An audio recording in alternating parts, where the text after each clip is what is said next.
Hello दोस्तों, केना छी अहाँ सब? अहाँ सबके स्वागत करै छी एक और नया ब्लॉग में। तो चलू आइ के ब्लॉग में अहाँ सबके देखाबऽ जा रहल छी कोनो भी हल्का कपड़ा या सूती कपड़ा के एकदम करक केना कैल जाइ छै।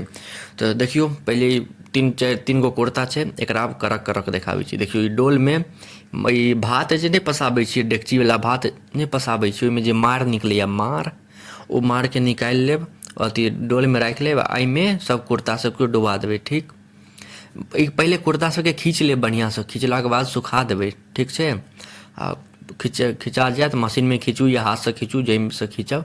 ओहिके बाद खींच लिअ, ओहिके बाद सुखा जायत। ओहिके बाद फेर भात जे पसाबै छियै, ओ की कहै छै, ओहिके जे मार निकलै छै मार, ओहिमे धरऽके छै। सब कपड़ाके बढ़िआँसँ डुबा दियौ, एकदम बढ़िआँसँ डुबा दियौ, जे हर कोनामे हर कपड़ा भीग जाय, मतलब एको रत्ती सूखल नहि रहै।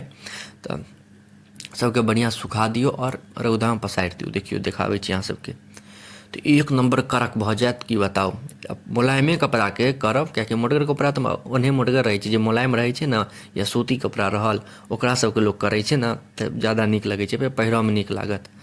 करक भऽ जायत, एक नम्बर करक भऽ जायत। तऽ देखियौ, मारमे एहि हिसाबसँ डुबा लेब, जे हिसाबसँ देखेलहुँ, अब एकरा सबके बढ़िआँसँ पसारि देबै। तऽ ई हम गेल रही मुम्बई दर्शन, तऽ ओहेमे बहुत कपड़ा सब गन्दा भेलै, तऽ ओकर हम जे कपड़ा सबके साफ केलिए, आयरन सब केलिए, से सब पिछला ब्लॉग डालने छी। मुम्बई दर्शनके सेहो ब्लॉग डालने छी, जे सब नहि देखने हैब जाकऽ जरूर देखब, बहुत नीक लागत। यूट्यूब चैनलपर अपलोड कयल छै, लाइन बाय लाइन मिल जायत अहाँ सबके मुम्बई दर्शनके ब्लॉग, तऽ अहाँ सब जाकऽ देख सकै छी। तऽ देखियौ, अभी कपड़ाके भिजा देलिए, आब सुखायले धऽ देलिए। देखियौ, सबके सुखायले धऽ देलिए। अगर पैजामा हुए तऽ पैजामो धऽ सकै छी एहिमे। तऽ एखन हमरा पास कुर्ते छलै, सबके सुखले धऽ देलिए कि भरि दिनमे सुखा जेतै। अब काल्हि एकरा आयरन करबै बढ़िआँसँ। तऽ देखियौ, इएह छै एखन। आओर बहुते चीज सब हम डालब ई चैनलपर, रोज 10:01 पर वीडियो अपलोड हैत, तऽ अहाँसब सब्सक्राइब कऽ कऽ राखू।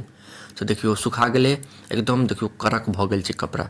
देखियौ, अहाँ सबके देखिएसँ पता चलैत हैत जे करक भेल छै कि नहि। देख रहल छियै, कमेंट सेक्शनमे बतायब जे करक भेल छै कि नहि। आब देखियौ, आयरन गरम भऽ रहल छै, अब आयरन करऽके बेरी छै एकर, आयरन करबै।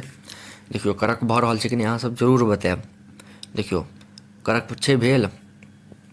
मोबाइल वीडियोसँ पता चलैत हैत, मोबाइलेसँ छू कऽ देखबै तहन तऽ आओर करक हैत। तऽ एक बेरी जरूर ट्राइ करब घरपर। भातके जे पसौआ भात होइ छै, ओहिमे सँ मार निकलै छै, ओ मारमे डुबा कऽ पसारि देबै। ओहिके बाद आयरन करऽके रहै छै। तऽ देखियौ, कतेक मस्त एकदम करक करक भऽ गेलै। ई पहिरऽमे नीक लागत, आओर झलझल नहि करत, हल्का नहि रहत, बहुत नीक लागत। तऽ एक बेर जरूर ई ट्राइ करब घरपर। मुम्बई दर्शनवला ब्लॉग जरूर देखिए लेब, बहुत नीक लागत, बहुत नीक ब्लॉग छै। तऽ चलू, अब अहाँ सबके देखाबै छी आयरन केलाके बाद केहन भेलै। देखियौ, पैजामा सब छलै, एकरो आयरन कऽ लेलिए। अहियो मार वार धऽ देलिए बढ़िआँसँ, आओर खींच कऽ आयरन कऽ देलिए। एम्हर कुर्ता सब छै, देखियौ ई आओर जे कुर्ता सब देखा रहल यऽ, ई देखियौ, एहिमे मार देलिए कतेक करक छै। आओर ई जे कुर्ता सब छै, सब मार नहि देबऽ पड़लै, ई सब पहिलेसँ करक छलै। एहिमे देलिए मार, एहिमे देने छिए मार, तऽ ई सब एक नम्बर भेलै एकदम करक। आओर देखियौ, बाँकी कपड़ा सब गन्दा छलै, एकरो सबके साफ कऽ लेलिए बढ़िआँसँ। मुम्बई गेल रहिए, ताहि दुआरे गन्दा भेलै। जे सब नहि देखने हैं मुम्बई दर्शनवला ब्लॉग, जाकऽ जरूर देखब। अहाँ सब कतेक देर तक देखऽके लिए धन्यवाद। नीक लागै तऽ लाइक, कमेंट, शेयर, सब्सक्राइब जरूर करब।